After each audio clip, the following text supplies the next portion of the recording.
What's up guys, NAT3MILL here. I just want to welcome you to the first episode of Real Chat. Me and Chris Carter will be doing it every Friday, or I should say every week if we can, on different topics. This one is about the Zack Snyder cut that we watched last week. So please watch, comment, and see what else you would like us to talk about as well too. TV, movies. I think next week we'll be talking about Winter Soldier and Falcon TV show on Disney+. What our debate is on that. Stay tuned for that later. Enjoy the video. Take care.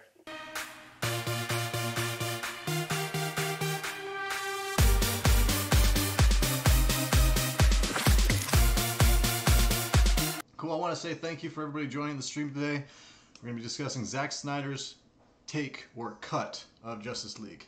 With me here today on Real Deals, this is Chris Carter and NAT3MILL. What's up, everybody? What's going on, guys? We are going to discuss now. We're going to open it up. I want to say first off, I am so excited as a fan of DC for the longest time to be able to see this the way it was supposed to be and the way it was intended to be. I can't say that enough. Chris, go ahead.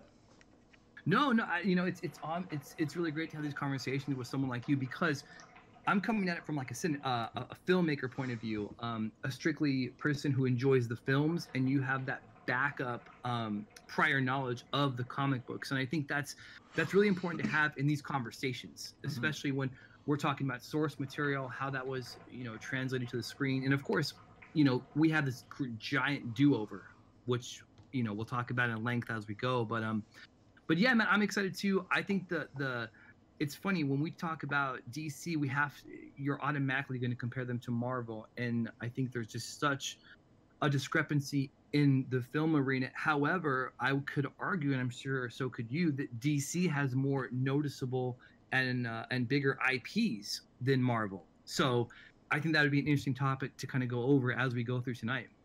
Absolutely. I was going to say, that's one of the biggest things about Justice League that I've always loved, is that one of the things that DC has that Marvel is just now catching up. Because to be completely honest, Marvel has been stagnant in a lot of its characters, especially on comics and in film. So yes, I'm going to try and keep this as close to just talking about Justice League as possible, instead of like trying to compare Marvel with DC so much as fact.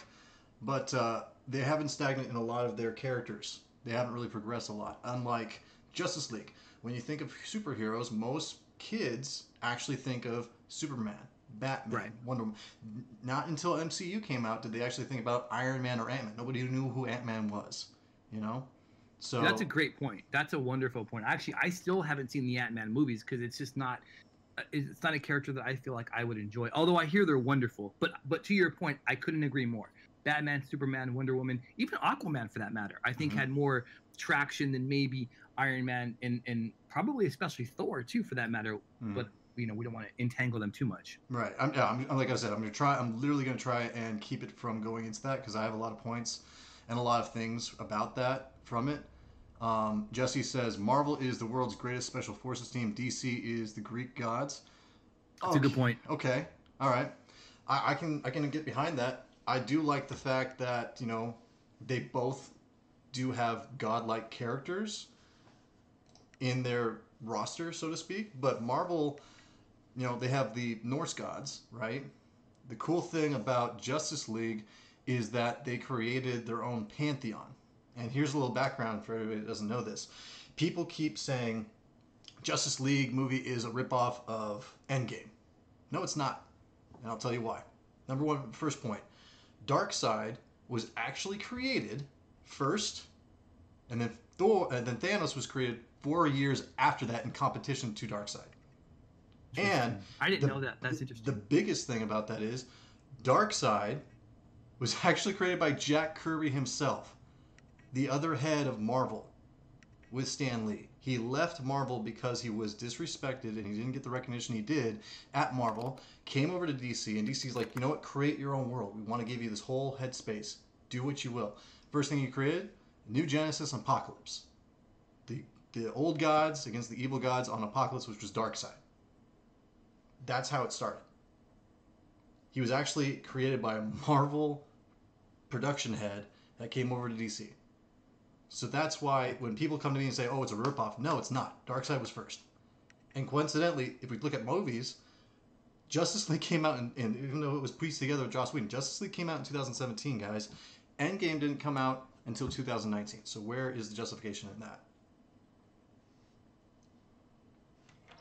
Yeah, I think the big part of it too, though, is that because one is more successful, even though it came out after, one is more successful. But I will say I did see the comparisons to Thanos and Darkseid, and I kind of, it being fresh in my mind, I do see visually where it's at.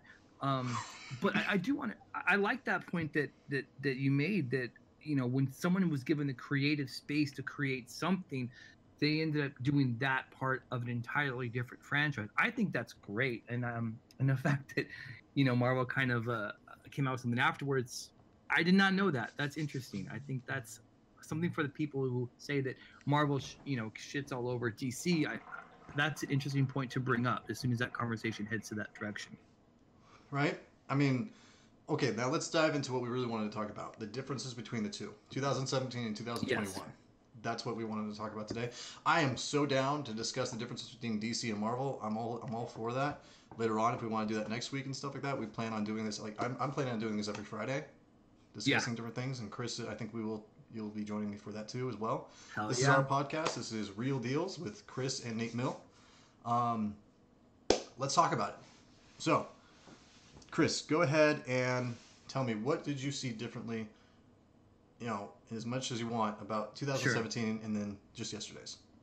Well, I think the format is what jumped out to me first. I mean, again, being, you know, coming from the cinematography realm, and the fact that he chose to put it in that 4:3 format, I didn't get it at first. In fact, I hated it. I'm not a big fan. I'm not a big fan of 4:3. I like 16:9 in the minimum. I've just gotten used to that. And you shoot with anamorphic lenses. You use all that space, and it creates more of a cinematic picture, at least in my opinion. I will say, though, within the 4-hour runtime, around an hour, my eyes just kind of forgot it. You know, you kind of zoom in and you're looking at one point, and I just think that the 4:3, while though I could not stand it to begin with, it didn't affect my viewing pleasure, I guess you could say, as it went on. And I think that's a big point. I will also say besides the 4:3 format, I will say the fact that initially they wanted to release it, and they had said they were going to release it as a multi-part kind of miniseries. I think watching that, because they even, I'm sure you saw too, they bracketed it, you know, chapter 1 through chapter 4 plus an epilogue, I believe. That's a good point. So I think that would have played perfectly. To me, the 4-hour runtime is, you're going to hear a lot about that. Oh, it's 4 hours. It's 4 hours. Right. And so let me ask you, when you were watching it, because I want to elaborate on this. Did it feel long to you? Were there any points where it's like, man, did the 4-hour format straight through work for you? So this is funny, because most people say, oh, I sat down and watched it in pieces. Great. That's it. That's one of the cool things about streaming. This is not the first time that we've gotten a director's cut of anything. Think about it. Blade Runner. Right. That was like one of the first ones. Actually, the first one was a Superman movie. When Connor left the Superman story movie with Christopher Reeves, that came out in different parts. Like, different directors actually released 2 different versions of that film. Oh. Yeah. So this is not the first time that DC's done a director's cut or a different cut of a film. So that's out the bag right there, right off the bat. Number 2, I liked the fact that it was long. It was like reading a book. And the piecing it together, part 1, part 2, part 4, and all that stuff, that made it feel not so much as long, but more cohesive. If that at all makes sense. Yeah, I can see what you're saying about that, and I do see your point. The issue with that is that right now we're worrying about attention span, right? And it was a perfect storm because it was something people could just throw on. And my concern is that people will get through 2.5 hours of it and then go make dinner, or they'll have it on the background while they're doing homework, or something along the lines of that, where, you know, even DC movies run long to begin with. And so that's kind of a formula that traditionally we're coming away from. As an audience, you won't see many movies beyond, let's call it, an hour and 45 minutes, because I think there's some science saying that around that time, people start becoming uncomfortable. They need to move. You know, your attention span kind of wavers. But you make a good point where you could get up. You know, I'm going to watch chapter 1 and 2 tonight, and I'll pick it up in 3 and 4. And I think they break it up that way, where those are good points where you could come away from it. You actually could take time away, come back to it, and feel like, okay, it's not like you're leaving during a climax and coming back at the back end of a climax. So while I do think that the format works for that, I don't know if it works for a feature all the way through to watch like from 4 to 8 p.m. on a Friday night. That's me. That's literally what I did. Don't know. I know. That's why I'm bringing it up. Jesse makes a good point. He says first half feels longer, second half flows more with newer material and nice twists. Jesse, I plan on getting in the Discord and giving your point of view too. We just want to get this out of the way, but absolutely good point. Yes, the first half does feel longer. It's setting up for the climax, and the climax has more action, 100%, which makes sense. I like the fact that it leads up to it. But one of the cool things about that piece of it feeling longer, did anybody else get a sense that each character had their own development though? More depth from this longer the longer take, I should say. Yeah, I really enjoyed that because it felt like the characters were catching up, right? And again, I know we're not going to talk about the Marvel films, but all of those characters got their own feature film before going into this, and we had Man of Steel and then BVS before going into Justice. So I think there was a real problem with that because we didn't really know who these characters were. We didn't like them. I really enjoyed Ezra Miller's Flash. Now, people will say that it's not really. There's two different versions of him, right?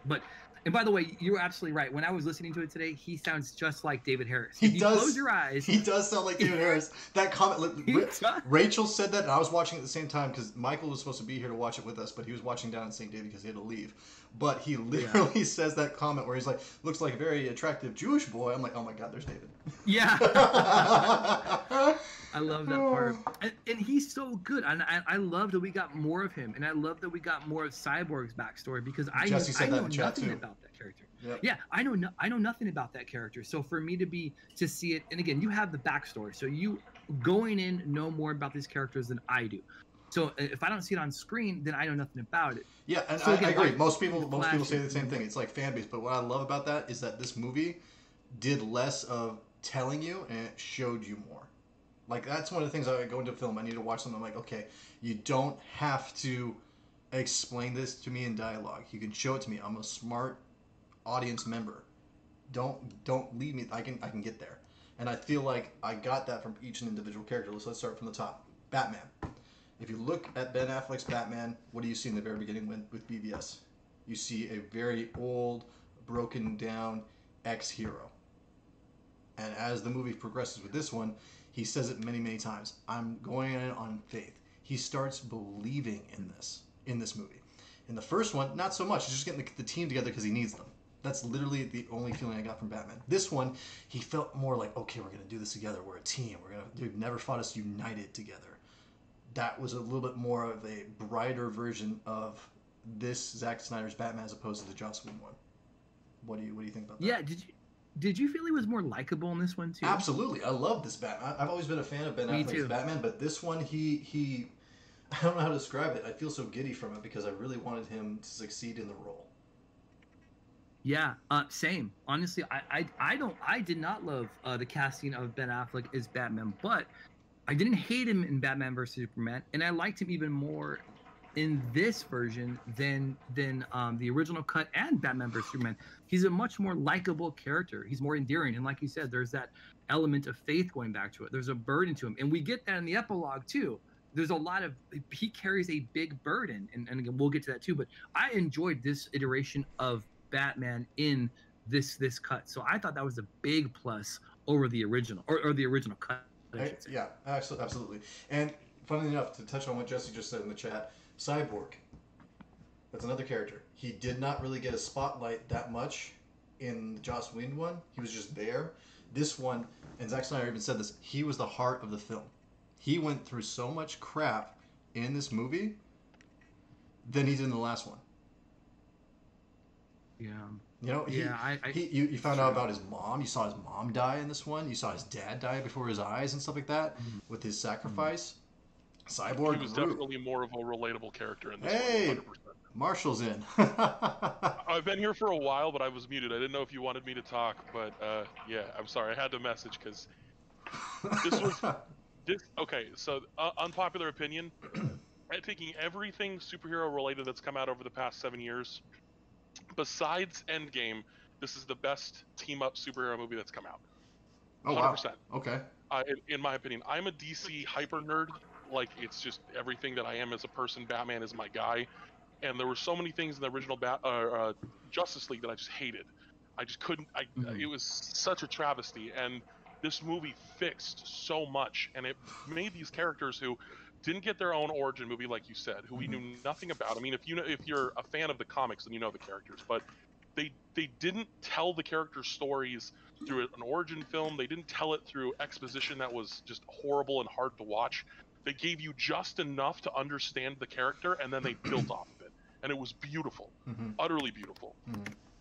Chris, I actually want to see a Cyborg film after this. is that Jesse? This is Jesse. This is Jesse. Jesse, Hello. welcome to the chat. How's it Hey, going? what's up, man? Love you guys. Thanks, bro. So too, man. But that brings up a good point. So there was fallout, right, from with Warner's and Ray Fisher, and I know we'll get to that soon enough. But like my understanding right before Justice came out was that they had the lawsuit, and he had sworn off working with Warner's ever again. He was actually written out of the Flash movie. Yeah. So it's what's great, because I thought Cyborg was fantastic too. He I couldn't agree more. He was the heart of that film.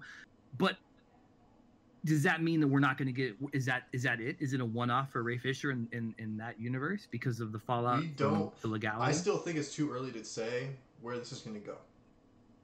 To be honest, but the funny thing is, I don't pay attention to critics. I pay attention to the fans. Like when I see stuff about commenting, or they're talking about like, how do I say this?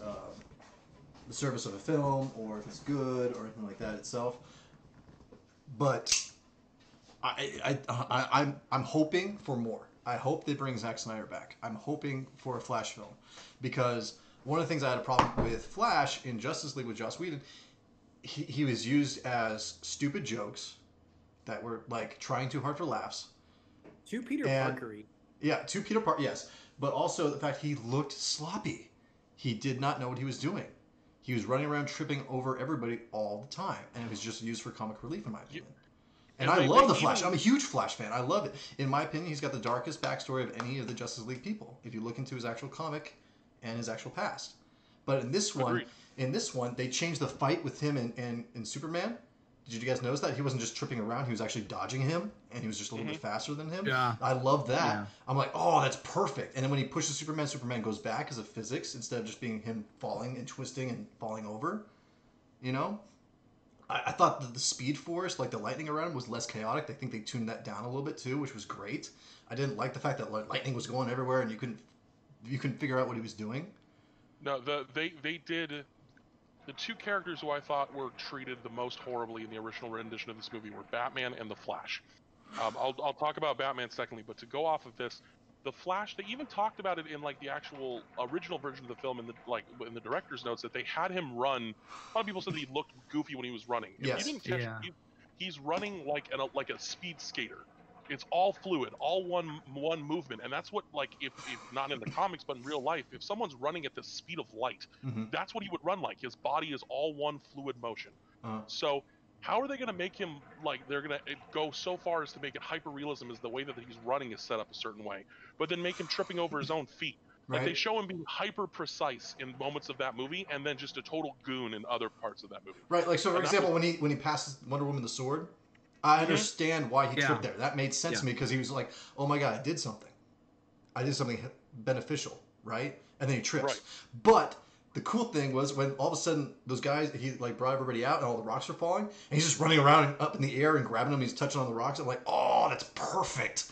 That's great. That was so cool. That was amazing. When he touched the window, he touched the window, going like in the Speed Force, and the window just like shattered outward. The physics behind the Flash in this version of the movie were amazing. The shoes exploding off his feet.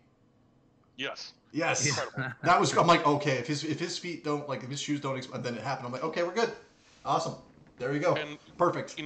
As I said, I'm a Batman hyper nerd, and like, being a Batman nerd, you watch Batman, like, or you read the comics, and the reason the New 52 happened in the comics was because Batman literally just did everything any superhero could never do. I mean, the dude traveled through time. He beat Darkseid at the Source Wall. Like, he had gotten to the point where the writers like, we can't have him go back to Gotham and fight the Riddler. He's just the argument of Batman can win. He's Batman was just fact at that point. So in this movie, watching Batman in the original cut just basically be a joke. He gets bodied out by Superman, barely manages to fight one parademon when the first time the League fights oh god, what's the horn dude's name? Steppenwolf. Steppenwolf. The first time that they fight Steppenwolf, Batman barely manages to take out like one or two of the parademons, and then in the final fight, like he does nothing. He just looked like a goon. And in this version, the man is literally everything. Like he's while they're all fighting Steppenwolf, you get that realization of Batman knows he can't beat Steppenwolf. He can't fight. He would only be a hindrance. So what is he doing? He's fighting literally every parademon by himself outside. Yeah, he's covering Flash, and he's trying to cover like Cyborg and stuff. Yeah. And he's winning. He's just absolutely destroying them. Like, the blood and gore that they added to this movie was such man. Let's talk about that. Let's talk about that. Most of us in the chat right now are actors or have been in film, right? So, just what we love about the DC. The dark, the realism.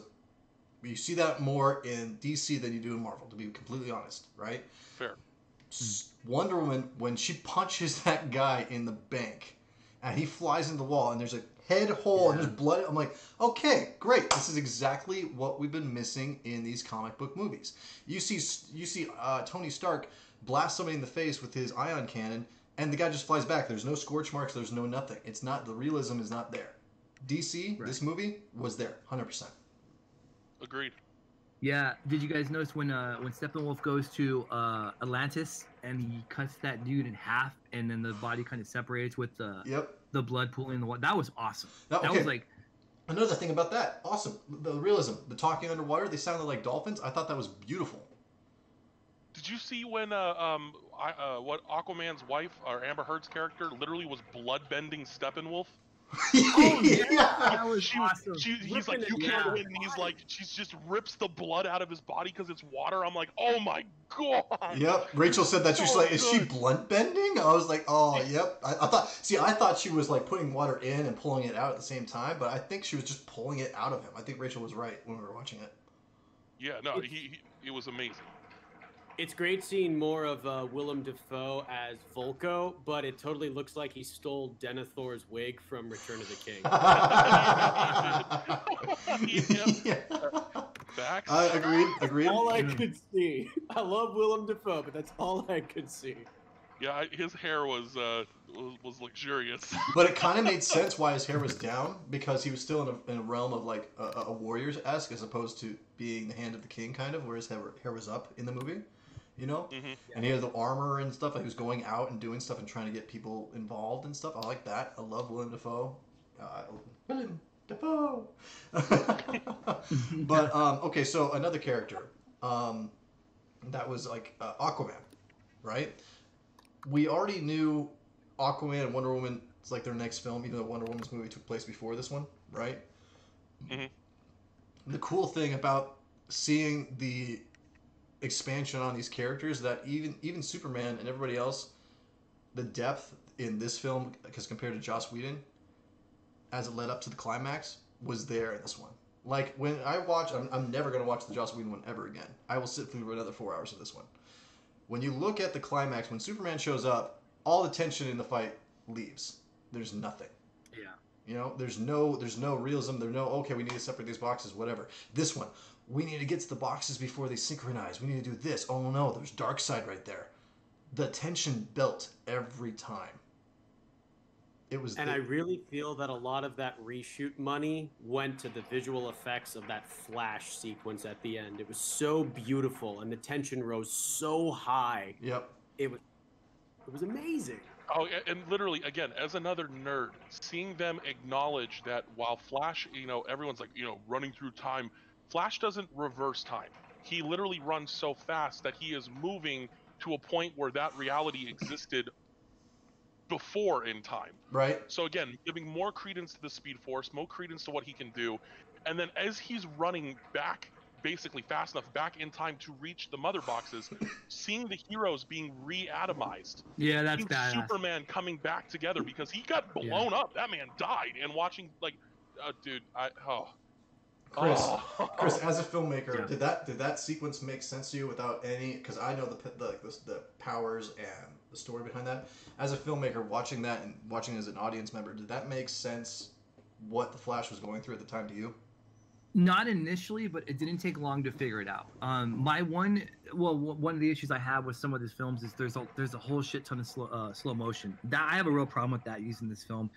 But in this case, it helped me kind of figure out what was going on. Because at first, I did think he was out racing, I think, the world ending. But then it realized, no, he's going back to a point, like you had mentioned, that before this happened. Which, I mean, if we go back to Superman 2, I want to say Superman kind of does that for Lois Lane. That's way back, Christopher Reeve. But yeah, no, and I think that was such a cool effect. And you're right, I couldn't agree more about the tension. There was tension here because, I didn't know if Flash was going to live or die in that point, and I loved seeing again the reatomization of Cyborg, especially because that's where the camera lands when this is kind of happening. You see the skin and everything come back to his skull. I thought that was really, really cool and visceral. And you think he's gonna die. It's like, I hope my dad knows I'm one of the best ones or one of the good ones. Yeah. That was great. Yeah. That was kind of him saying like, that's it. And why can't I share my freaking Twitch channel to my Facebook right now? It's starting to annoy the hell out of me.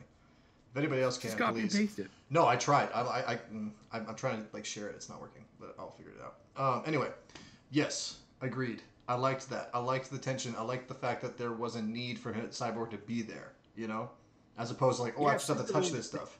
Everything in the Whedon film. It's Superman this. Oh, it's okay. He can save the civilians. He can pull the boxes apart. Mm-hmm. But this way, everyone has more credence for being there. They feel more like a team. Yep. Absolutely. I have to agree. 100%. And, I mean, honestly, just the subtle nods that I know Snyder wanted to have in the original that he didn't get the ability to have, like Superman coming back in the black suit with the silver blue S, straight out of the comics from when he gets revived. Amazing, beautiful. The changes to certain aspects of people's costumes, seeing because the Justice League takes place chronologically before Aquaman, so seeing Aquaman get the trident, seeing Aquaman get the armor, right, from Willem Dafoe's character, that was amazing too, right? Like, because it gives more credence to why he had that in the next movies. Like, just a lot of setup, a lot of beautiful connection that we didn't have before this film. Okay, yeah, I agree, absolutely, 100%, of course. I liked the fact that they got rid of all the not demonizing, but what's the word I'm thinking about? Downplaying humor. Okay, for example, when Flash and Joss Whedon, he lands on Wonder Woman's boobs, and then gets up. Yeah. That didn't track for me. I didn't get anything from that. I didn't enjoy that. They took that out. Thank God. It was just these small, subtle hints of keeping it real, respectful, and dark, which is what DC is. Yep. Did you guys catch that line when I forget who asked Flash how they plan on doing something, and he says with love, and Cyborg's like, I think he said something like be serious or something like that, or Barry, and then Barry's like, we're gonna. I thought that was cool. I think and I'm bummed we're not gonna get a Flash with Cyborg in it. I mean, I hope we do. I don't think we will, because I would love to see a buddy film with those two in it. I mean, I think Flashpoint was kicked around as being the storyline, but at this point it's hard to tell because Ezra Miller's kind of career has been damaged from some of the stuff that he did or had been caught doing. So here's the thing. Okay, so not without going too much off topic from what we're trying to discuss, I'm just gonna say it. That movie is still being in middle of production. It's not been canned for the fact of Ben Affleck is coming back as Batman, and also Michael Keaton is coming back as an older Bruce Wayne. They have been signed. They are coming back. They are in the process of making that.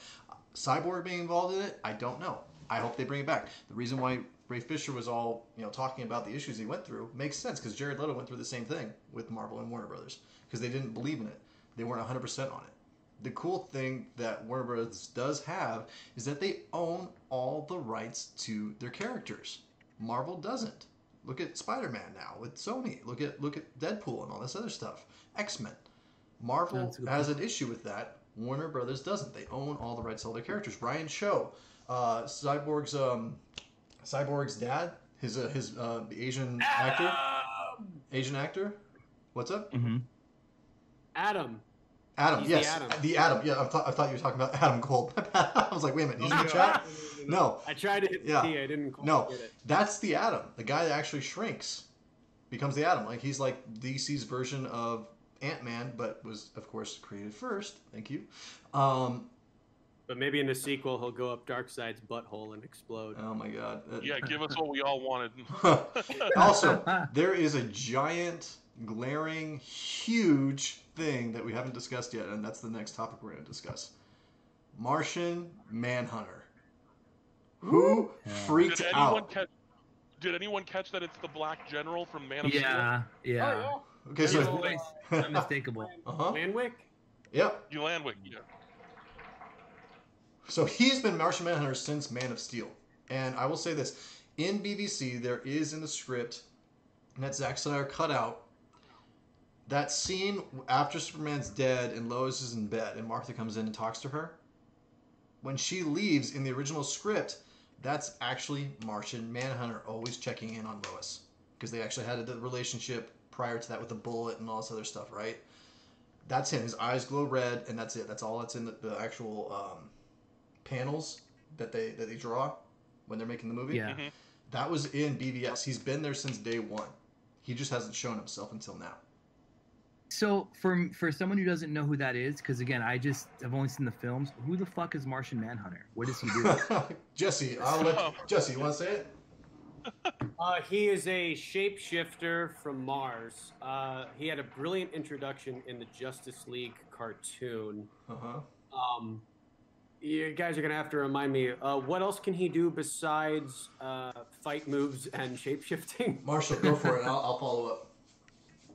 He's pretty much just like a little bit more of, like, imagine if you took the powers of Mr. Fantastic, the powers of slightly toned down Constantine, Superman, and then like Batman's level of being just like disappearing out of nowhere, and put that all into one character. And then there's another thing. Shit. If you look at Martian Manhunter, the reason why people don't believe that he's strong as Superman, he's actually stronger than anybody else in Justice League, because there's one power you guys left out. He is a telepath. He can read minds, control, and talk to people telepathically like Charles Xavier. The only thing that makes him less powerful than anybody else is that his one weakness is fire. Fire hurts him. Fire, he's not able to concentrate if there's like open flame near him. But in the words of Robot Chicken, fire is everyone's weakness because it's fucking fire. Well said, Jesse. Well said. But Martian Manhunter stays on the tower, the watchtower that floats around the Earth when they finally get there. Hopefully they do. Finally, that'd be awesome. But yeah, that's Martian Manhunter. He's the last Martian of Mars. He's the last green Martian, I should say. For all the DC comic book fans out there that are going to jump on me when I put this on YouTube. No, thank you for catching that. I was about to.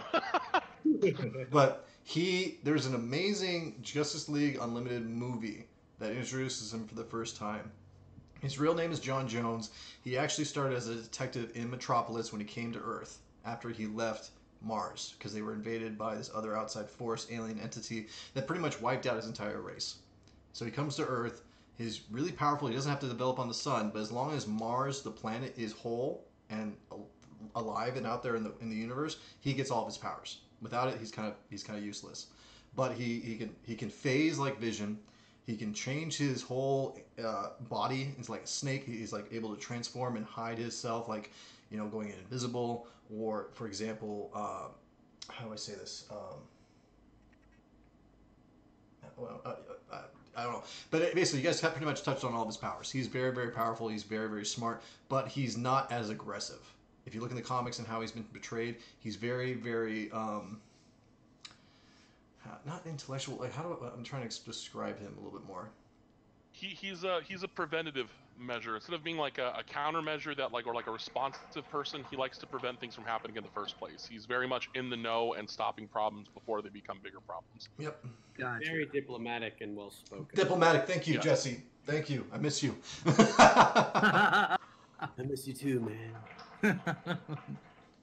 So, as a rating point for Justice League, Zack Snyder, on the scale of watching it like 10 out of 10 from 1 to 10.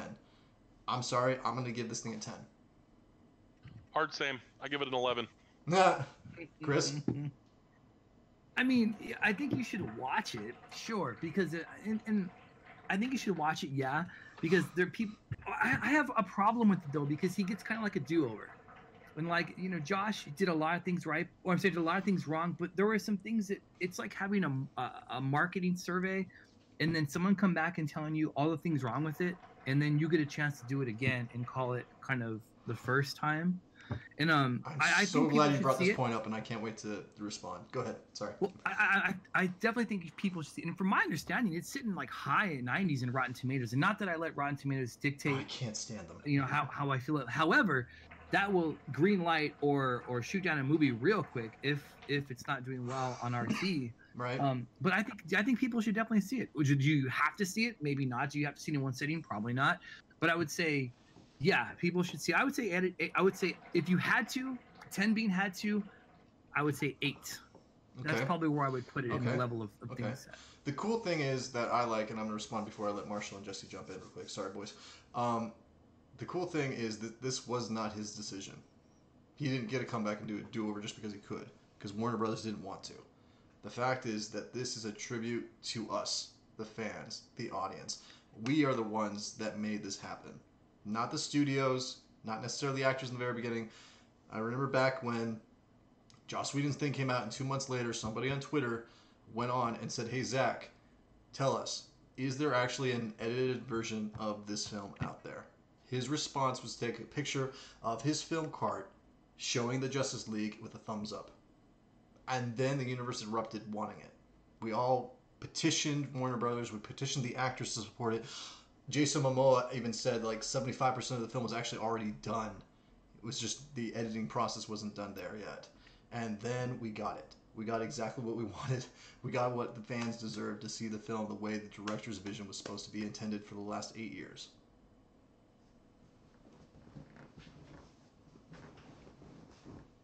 Yeah.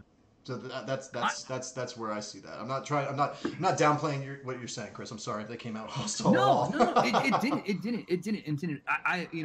I want to, I don't want to hog the time up too. I totally agree, but that's a good point. But I will also say that, no 4-hour cut would ever have been released in the theaters. And watching this film, yes, it is his version of it, but there was a lot of fat that could be trimmed off of it, right? This is why Quentin Tarantino gets away with having 3.5-hour movies, because he owns his own film. So basically, they're all director's cuts. When you give the director complete control over his film, he's going to say every single thing that I shoot needs to be in this film. And there was a lot of point. And I think there was some fat that could have been trimmed off of it. If this is a hard 4 hours, you maybe could have got it around 3 hours and 40 minutes. But I don't want to downplay how much different it is. It is like a different movie. It feels like a different movie, and it's a better movie for sure. Yeah. But it's hard for me to classify it as a movie, because would you go see a film that's 4 hours long? And maybe you probably see a film that's 4 hours long. I can't throw myself in there because I'm just that diehard of a movie fan and DC fan. But the cool thing about this is you don't have to watch it all one sitting. And coincidentally, I'm glad that this wasn't. If it was released in theaters, a 4-hour cut, it wouldn't have done this good. The fact that you can actually watch it from your home and sitting in different takes gives it that availability to be rewatched over with your friends again that haven't seen it. Set up like, we're gonna watch the first part 2s on Friday. Come over, blah blah blah, or we can even watch it together, like through Twitter. My buddy told me that you could do this if everybody has Amazon, because Twitch is owned by Amazon. If you watch HBO Max through their link through Amazon, you can do it as a watch party through Twitch. That's awesome. I didn't know that, but I really think that's why it's going to be successful. I think people are going to like this version much more than the original, but I also think it's really going to be successful in the outlet that it was released. That's a whole nother conversation. The current business model for the way films are being released is something that HBO is doing and kind of shifting. But I couldn't agree more. I think the way it was released was the perfect way to release this version of it. I absolutely agree. I would also like to throw out one additional thing to consider. Okay, real quick. To show you, to talk, is it a different topic, or is it on? No, it's on this topic of the length of it. Okay.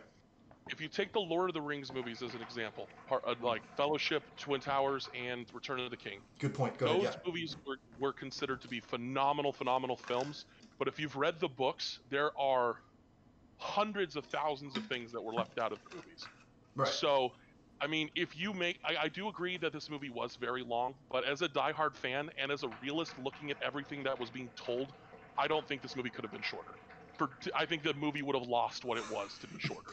Right. I do think, touching on that as well, and Jesse, I want you to chime in here too. Zack Snyder is a huge fan of movie montages with music. That stuff could have been turned down a little bit, but I think we would have lost some of the darker tones if it did. There was a lot of slow motion though that probably could have, like, everything with the Amazons was in slow motion, and that was kind of making me antsy. Yeah. Okay. I can feel it. Jesse, what's your point? So I'm gonna give it an 8.5 out of 10, because I think the first 2 hours do suffer from that overuse of slow-mo, and I feel like I'm seeing a more drawn-out, for good reasons, a more drawn-out, fleshed-out version of the theatrical version that I saw a few years ago. And then, like, right after Steppenwolf takes the second box from Atlantis, it feels like it stretches into all new territory by having Silas Stone take the mother box, having him die, really leaning into the team. They resurrect Superman, but it doesn't go well. And then it all builds to the finale, and then you see Darkseid, and Steppenwolf actually dies, and then you have the nightmare sequence. The second half, to me, really feels why they made this film. Okay. And yeah. I find it very hard, even though I love DC so much. I'm actually talking to you wearing a Superman costume right now. Oh, dude, me too. Look at this. I can't see you, but yeah. Oh no, this is my Batman Injustice jersey. There you are. Yeah. I think the video's... Oh, I love that, man. I find it hard to watch any movie and feel that around 2 hours in, it starts to pick up at that great a pace. Mm-hmm. So, but again, I'm only going to take it from a 10 to an 8.5. I loved it. I loved how fleshed out it is. I love that I feel like I see exactly what Snyder wanted to show us. I'm invested in seeing more. I want to see more Darkseid. I want a Cyborg solo movie. I don't know if all the people Ray Fisher has had problems with are gone, but I certainly hope something can be worked out, because I feel like we need to see more of him.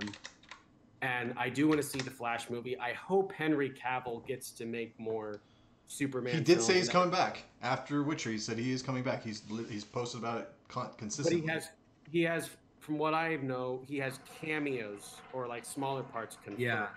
And exactly. now we have J.J. Abrams coming in to, I guess it's going to be a reboot.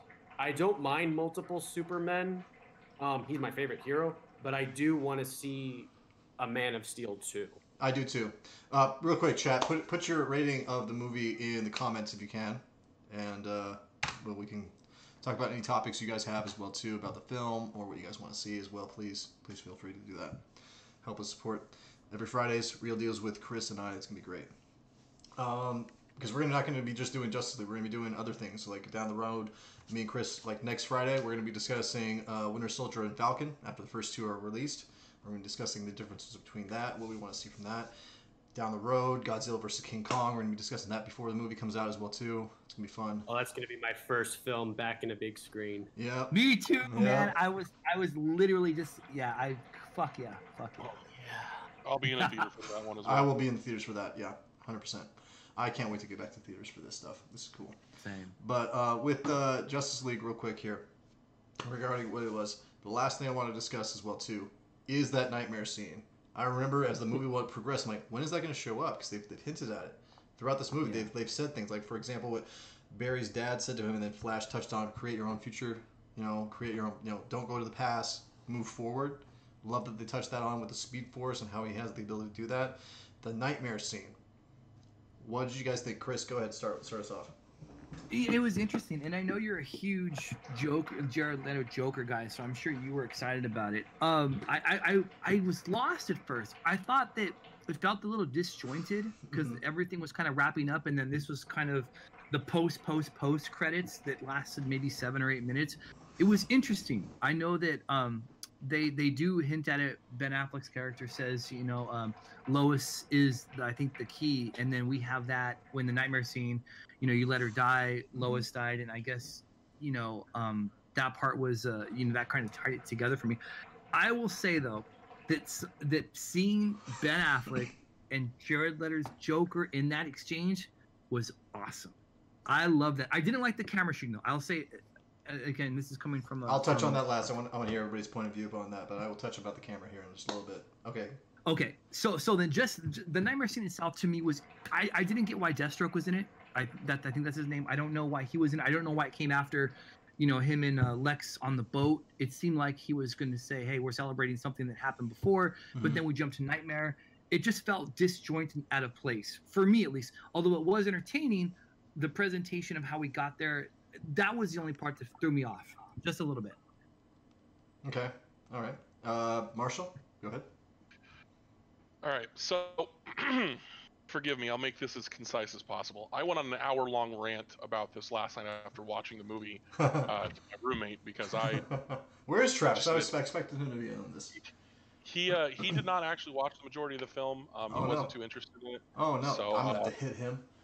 Yeah, I'm sorry. Everyone's allowed to their entitled to their own thing, right? Like we can all admit that. But I had to explain to over 300, 400 people when this movie originally first came out. They're like, "Dude, did you see the Injustice sequence?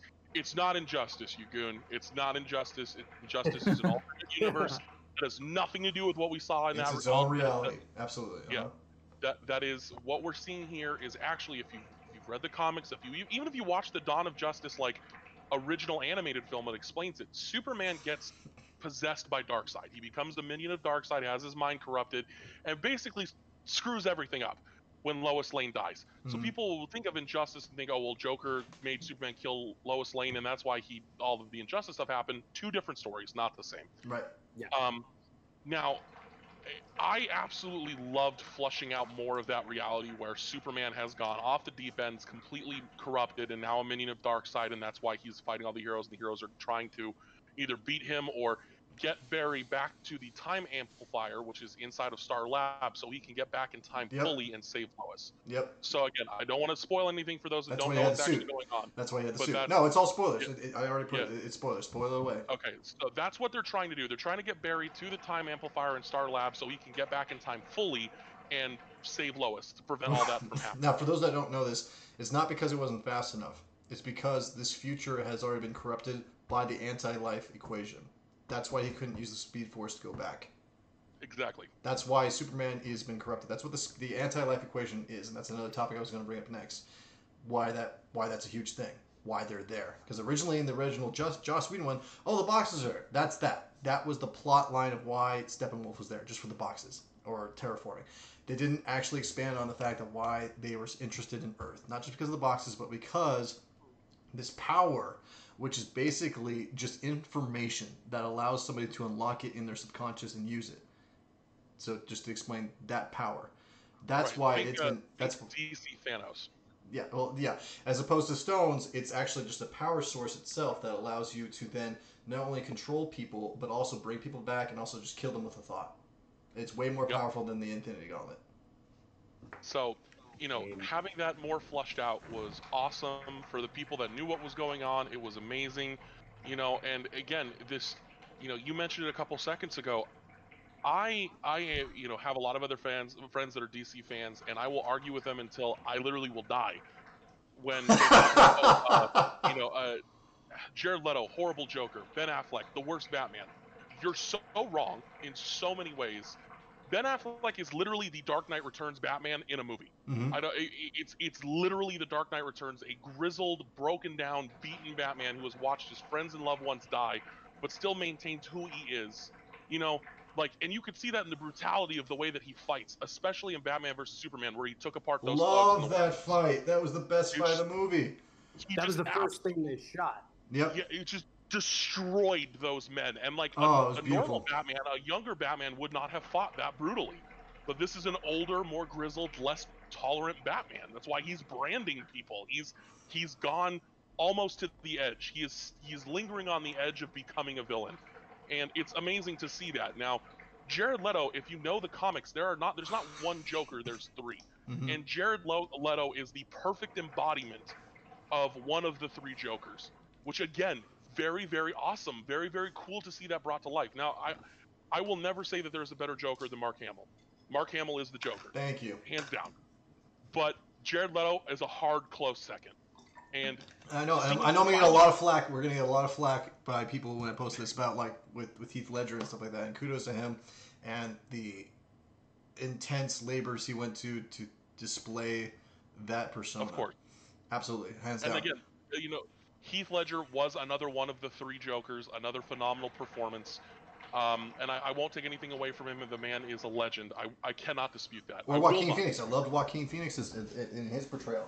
Even though technically that they even say that wasn't a DC Joker. You know? That was like a different version. Right. Again, like him touching the back, what you said.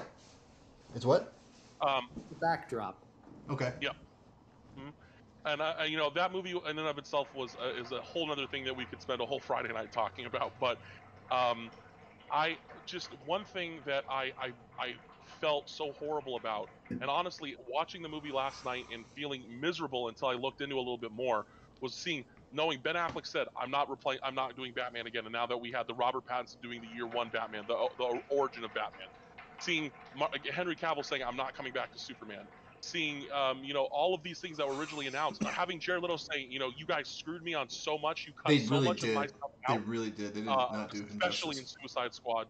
You know, having him saying, I'm not coming back to the Joker, losing these titans of live action DC was so just draining for me, because watching the new Justice League last night, I realized that all of these movies that could have come from this, a solo Cyborg, a continuation of Batman, more on like now Black Suit Superman and what, you know, like bringing those comics to life. Mm-hmm. All of these things that we could have seen up until I realized that after this movie came out and it was so amazing, you know, these actors are considering coming back to the roles. You know, I was devastated, because if this had been a movie that came out originally, we would have already had another 6 or 7 Batman, Superman, Justice League films. We already probably have seen live action Brainiac.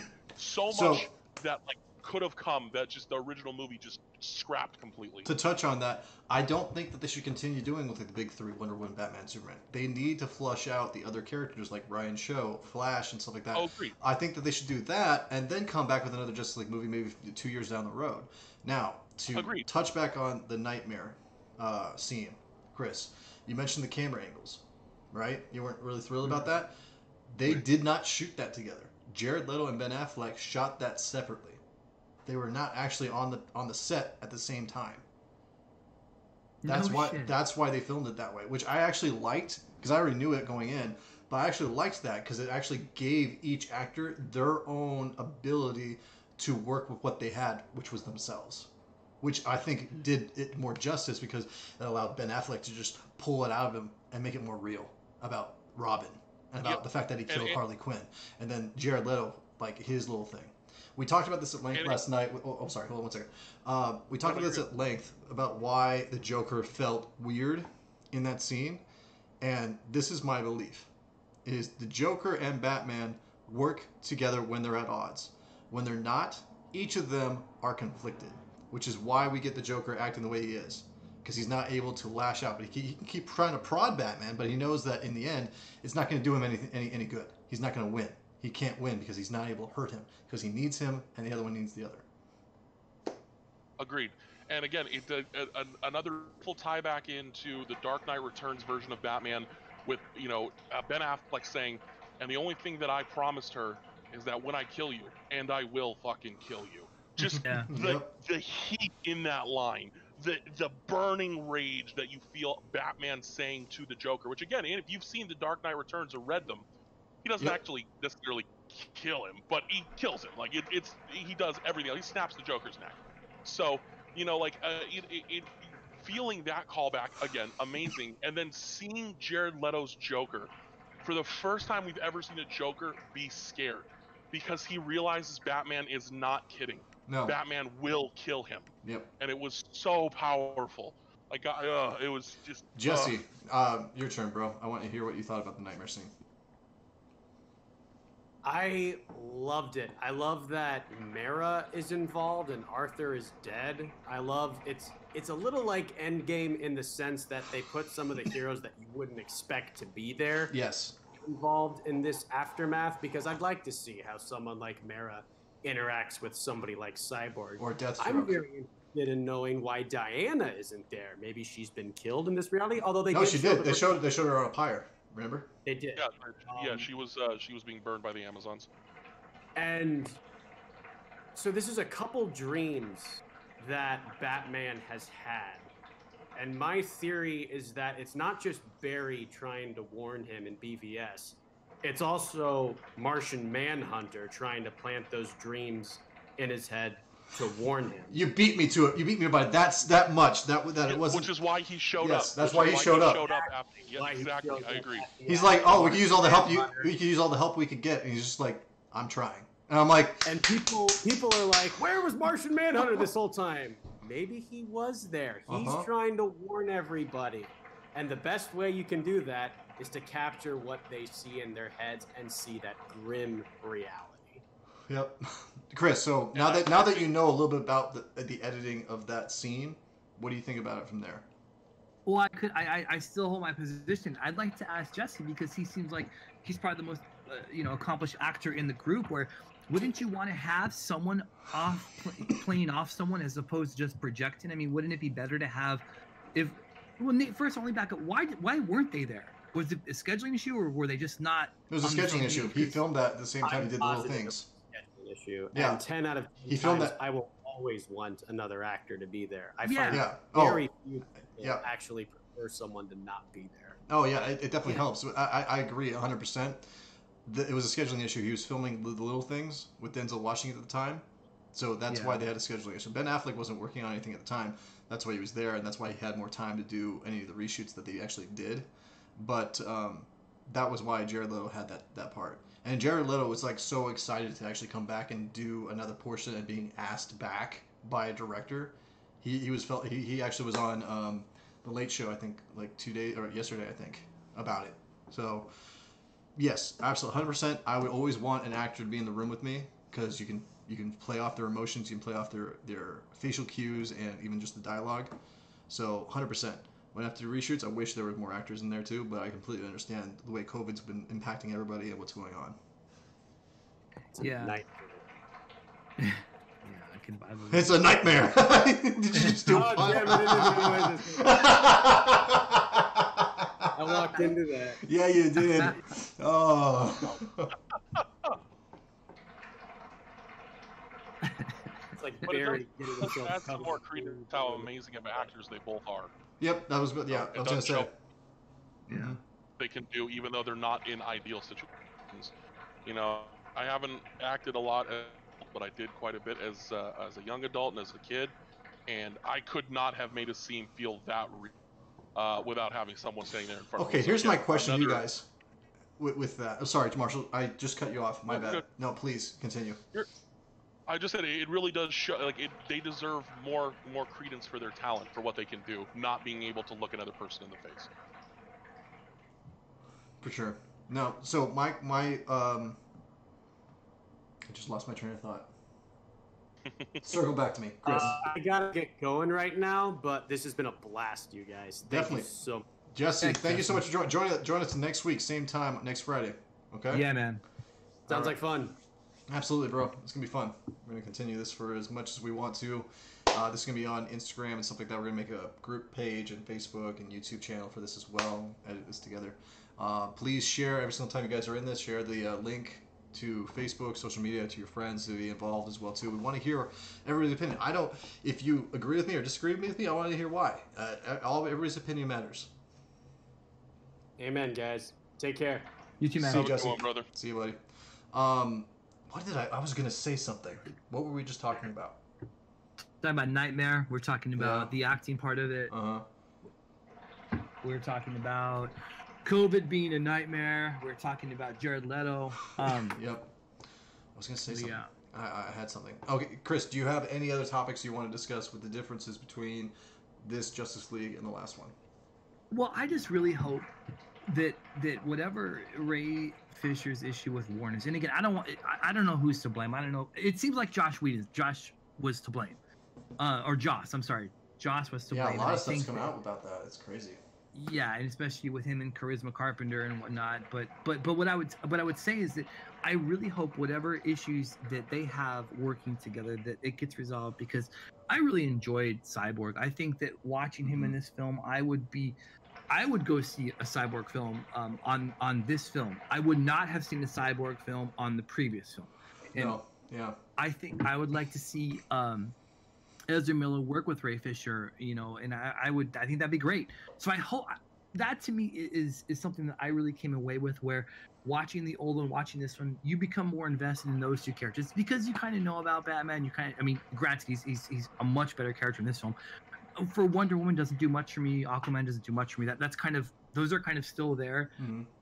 For the biggest growth in the two, I think, was with my knowledge of Cyborg and in Flash, and that was a fun ride to be along with, man. So I hope that we do get a film with those two in it coming up. And this is not the end of DCU, and I would love to see Man of Steel 2. You guys mentioned it. I think that's and I know that JJ's coming on to be an EP on the new one. There's a new writer. They've talked about rebooting it. So, I don't know how I feel about it, honestly. I really don't. I think they did such a good job.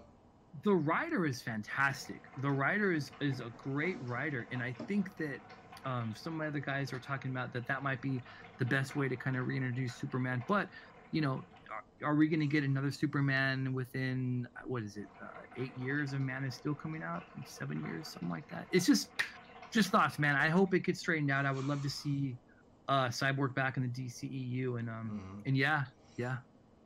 All right, Marshall, any ending thoughts?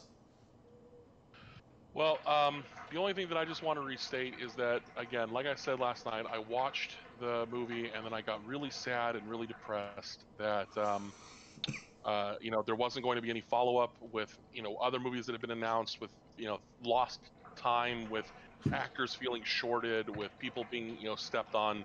And now I feel a lot better about that, just how amazing the movie was, knowing that there is a potential going forward. It's not unheard of to have two different actors playing the same role, especially in superhero movies. We've had that happen before. And again, I think that I am very interested to see Robert Pattinson's year one Batman, the origins of that character. I think the suit and the car look great. And I do think that, having, what's his name coming back to, Michael Keaton coming back to play an older Batman, as well as having, Batflick, who, again, my favorite Batman live action, coming back.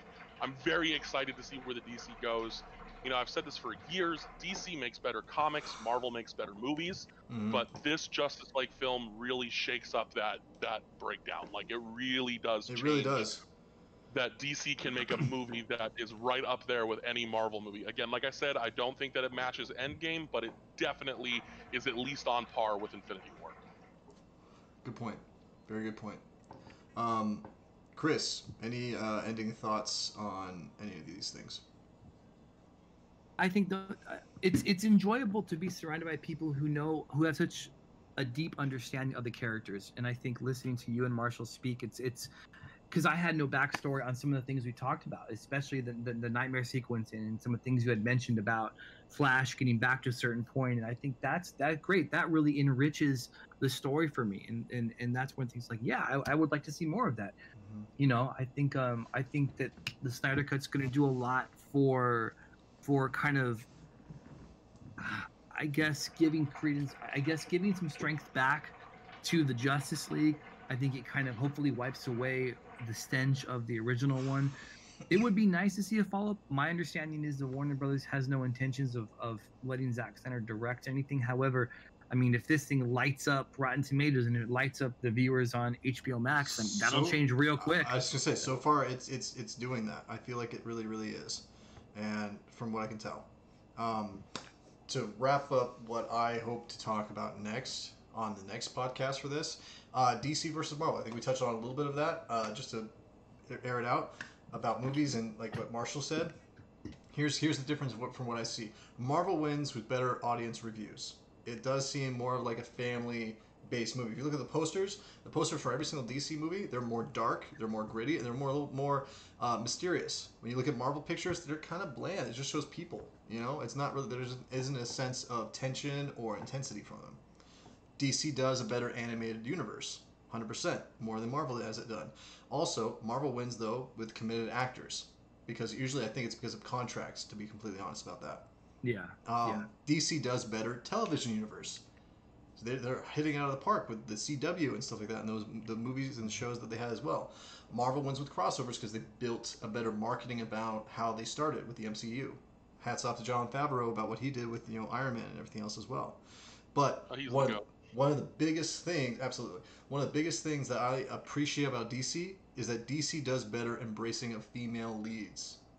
Although they just have one with Wonder Woman, they actually trust and believe in that character enough to base movies around it and also give her more of a stance in the actual present movies that they do, as opposed to Black Widow, who finally she's making a movie, thank goodness, but she's changed so much where she's not really her old mysterious self, as opposed to being a flirtatious background person for other characters. I do agree with you mostly. I do want to go ahead and just to say one thing to keep in mind, though, that Wonder Woman 84 was carried, in my opinion, very heavily by Pedro Pascal. 100%. I couldn't agree more. I think they did a really good job with that. Yeah, the first Wonder Woman movie was very much, it was the Gal Gadot show, and it was excellent watching from start to finish. I loved everything about the original Wonder Woman. I liked the tie-in from the comics, the references, everything was great. The second one felt very much like, and it could be just because everyone's on, Pedro right now because of The Mandalorian, which you can't knock the man for making one of the best TV shows ever made. But I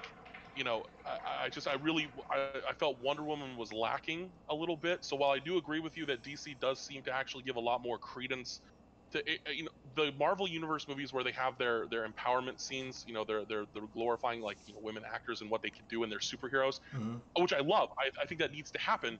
It feels very forced, especially with she has help in Endgame. It felt like a very forced scene. Right. Whereas Gal Gadot's character feels very natural. She feels like she's literally just as powerful, if not more powerful, than most of the rest of the cast. And Rachel makes a good point. She's not such an extreme stereotype compared to a lot of the Marvel movie women. 100% agree. 100% agree. Also, another thing Marvel doesn't do well is they have too many remakes because one of the facts they don't own all their characters and they make so many. Yes, Spider-Man is OP in a lot of sense, but they took a lot to get to Tom Holland. And with what they've done with that. DC, one of the biggest things that they've done, and I'm a hard believer in this, they've created such a good following with not just their main characters, but also their legacies. When you look at Iron Man and Captain America, who are the next ones really? Nobody really knows. Nobody really has an idea. But when you look at Batman, you really think of Robin and his expansion to Nightwing. You think about Aquaman and Aqualad, Wonder Woman and Wonder Girl. They've continued to expand their roster with the up-and-coming B-list or sidekick people that actually get their own limelight, so to speak, with Teen Titans. Like the shows that are coming out with HBO Max. Doom Patrol, the Titan movies and shows and stuff like that too. They've done such a great job with that as well. Marvel, kind of stagnant in that realm. Yeah, no, you gotta give DC credit for this. Again, this stems back, like I said, DC making better comics and having a better comic universe. The Marvel rosters for their individual characters are very, very slim. And their spin-offs don't do well. Their spin-offs do not do well. Right. I mean, Captain America. Look at his rogues gallery and look at his sidekicks and his team ups. Very limited. Look at literally the definition of a rogues gallery in Batman. Look at the Bat family, and then look at all of the villains in Batman alone, and that basically beats out every Marvel hero in the Avengers put together with their rogues gallery. Exactly. When you think of, if you're a kid and you're thinking about a villain and stuff like that, immediately you think of Joker, right? Yeah. Honestly, he's the gold standard. He's the gold standard, not just because of the movies, but because of the core character itself and what he's done to not only his character and those around him, but also his heroes. And you think of all of Batman's characters, they just are just way more fleshed out. And they're treated better in comics and movies as opposed to Marvel, who just end up at the end of the movie, oh yeah, it's a dark elf, let's just kill him. Okay, so there's not going to be an expansion on his character. There's no depth to him. He's just after this mist. Cool. That's it. Yep. The only comparison is Thanos, really, because they made him a little bit more relatable. You can actually get behind him. Avengers. What is it? Not Endgame, the other one. Infinity War is not a movie about the Avengers. Avengers: Infinity War is the movie about Thanos. Oh, Thanos is the hero of Avengers: 100%. Infinity War. So, taking that aside though, and really being the one character that was really flushed out and like made for you to understand it and justify his reasonings. Every other characters that they use in Marvel movies is kind of like a one and done.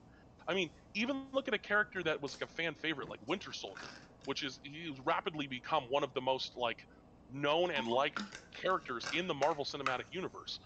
But who cares? I mean, in a DC movie, if Nightwing shows up, the whole audience will lose their mind. Like, oh, it's Nightwing, we know him, but no one knew who the Winter Soldier was. Even if you were a Marvel fan, very few people even like recognize that character in the previews. People are trying to figure out who's that. Like, come on, man. It's So, Chris, what do you have any input for lasting comments about Zack Snyder's shit? I don't want to cut it short, but I don't want to run too long. For sure, no. I get it, and I would love for us to come back and revisit this Marvel DC thing, because I have some strong points against what you guys are saying, but I get what you're saying. I'm taking down notes. The next one's gonna be Winter Soldier and that, and then we can do a DC Marvel one, and then we'll do King Kong and Godzilla the third weekend. Go ahead. It's Godzilla versus King Kong, Nate. It's always Godzilla versus King Kong. This is why I love talking about this with you, because we're gonna have so much to talk about. Go ahead. I can't wait to have that conversation after King Kong wins, but continue. Well, we'd have to wait a long time for that, because King Kong's never going to win. And, Go ahead. Yeah.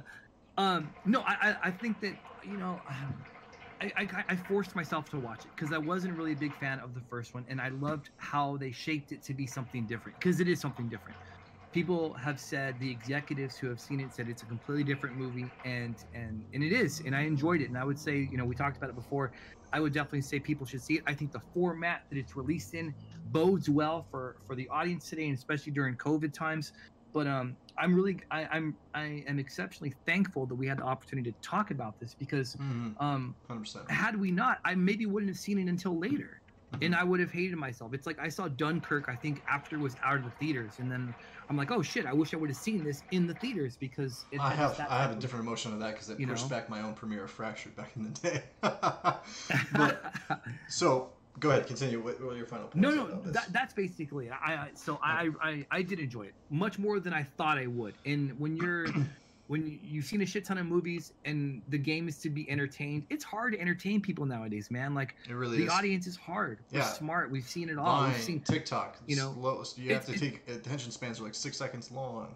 It's true. And you talk about Marshall, you brought up Lord of the Rings. I still think the end battles at Return of the King are some of the best big battles I've ever seen. I haven't seen battles that kind of supersede that yet. So, nowadays we've seen a lot, and the fact that you can sit down and watch a fucking 4-hour movie and still be entertained by it, even though it's a second go at it, that's a big win. That in itself is a big win. 100%. So Can't take anything from that at all.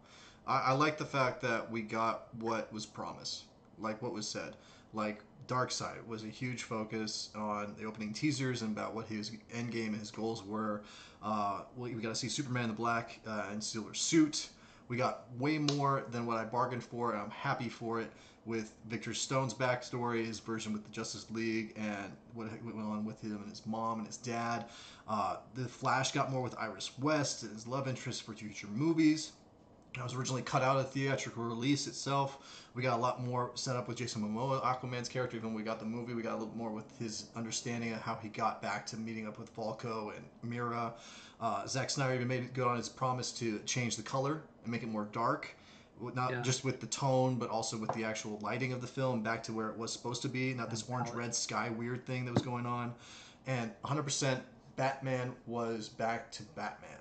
He gave that rousing moment that was originally cut itself when he said, I don't care how many demons he's fought or how many battles he's won in the hells he's been in, he's never fought us, not us united. That right there just made it so much better, and they became a team, like Jessica said earlier in the podcast as well. So I'm happy by it. I'll watch it again. I'm happy to touch base on this again. Next podcast, we'll be doing a DC versus Marvel itself, not just the movies, but in an essence of its whole. Comics, shows, everything.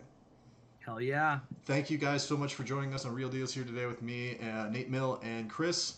stay tuned for the next ones as well too, and I'll be hopping on Warzone later on tonight with the guys, and hit me up for that as well. Thanks so much for supporting us and following us on Twitch. Please follow us on Twitter, Instagram, and YouTube. We'll be putting this into its own channel as well here pretty soon. I have a lot to edit, and it's going to be fun. Thank you for allowing me to join you on this one, man. I appreciate it. Absolutely. Marshall, your point of view is always appreciated and wanted as well. Please share this podcast and this Twitch channel, myself, NAT3MILL, as well as Chris's as well too. I think he's been streaming this whole time. I'm not certain, Chris. Yeah.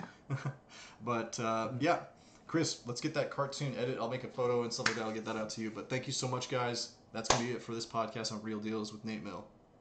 Respect yourselves. Respect each other. Take care, guys. Have a good night, guys.